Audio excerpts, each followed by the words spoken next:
You ready? Yep. Got the bye week here, and just a chance to get out and do a few speaking engagements. Our staff's got a little bit of that going on too, as well as some opportunities to get out and do some recruiting, especially later in the week. So, good time for our guys. I think 2/3 of the week, 2/3 of the way through the season, just heading into November here, coming off a win, and time to get healthy and just go lay on the line. Always focusing on getting better. You guys, I think, have a good mindset about that. They have all season long. So excited for the rest of the season. What comes with it? Yeah, staff will be working on that already with the game planning today. And we'll get into practice by Wednesday and Thursday.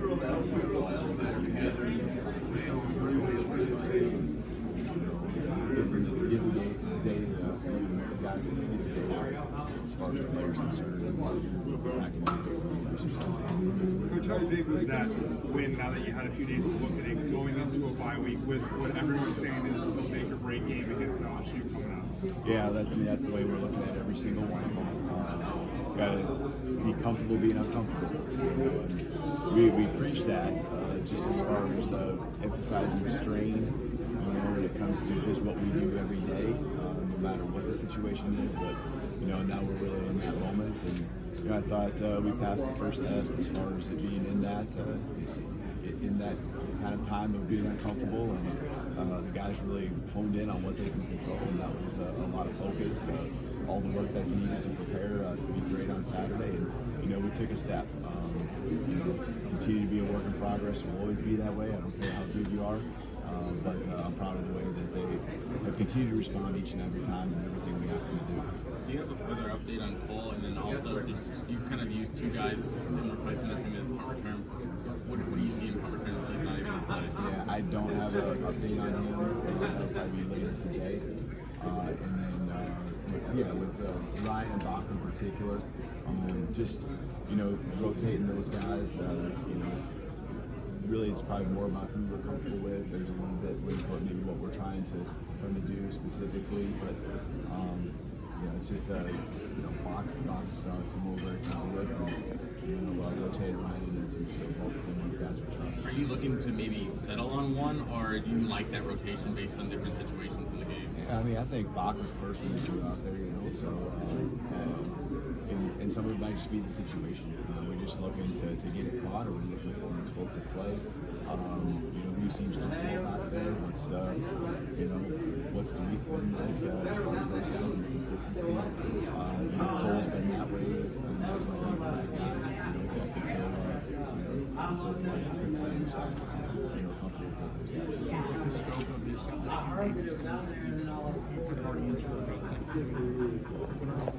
of atmosphere that could be going down. I'm curious, how do you keep this LSU game kind of level and kind of keep your guys, even if from the outside it could be able to go home in terms of the playoff? Like, how do you make sure you guys are level and kind of the approach? Yeah, whether that is what it is or not,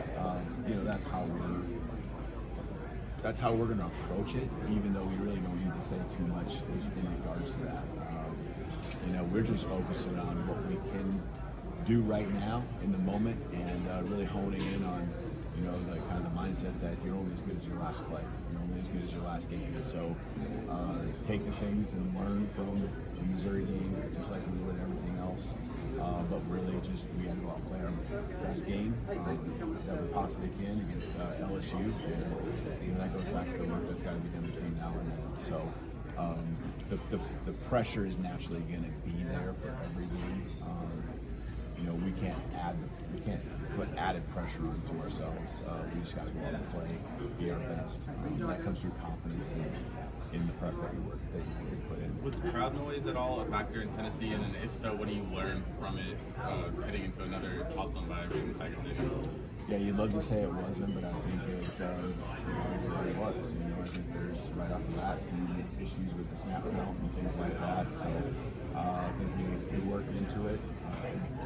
We'll continue to do the things in the week of preparation to mimic that and give us as many snaps as possible. We're really relying on silent cadences and so forth.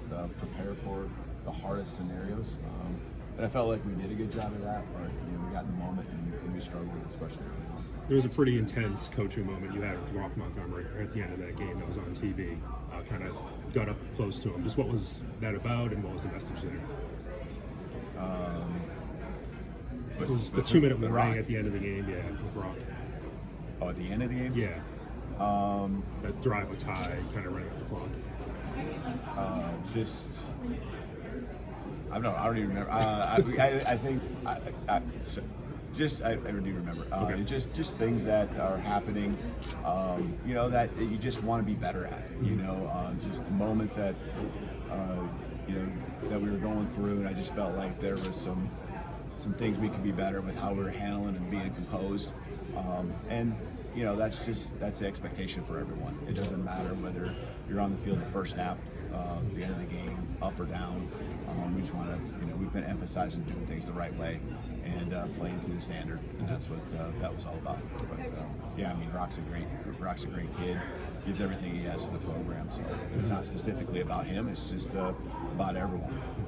Coach, what are your thoughts on the defense of the last few weeks and what Coach Womack's approach has been?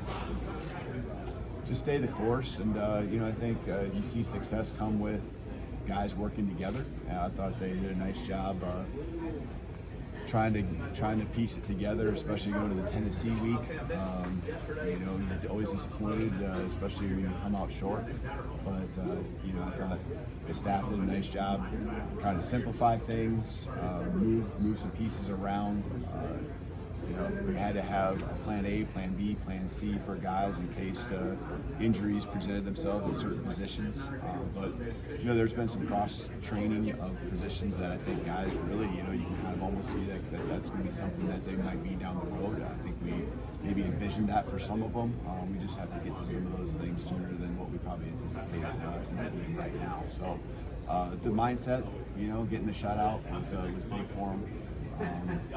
We threw some guys back out there that maybe weren't in that drive at that moment, and that was important to me to get that shutout, called timeout. I wanted to see what they were going to do, so we could specifically get our feet in the dirt and play ball and try to preserve the shutout. So that drive was disappointing because we threw some new faces in and gave up, I believe, 3 explosives, and I think there was maybe only 4 in the total game.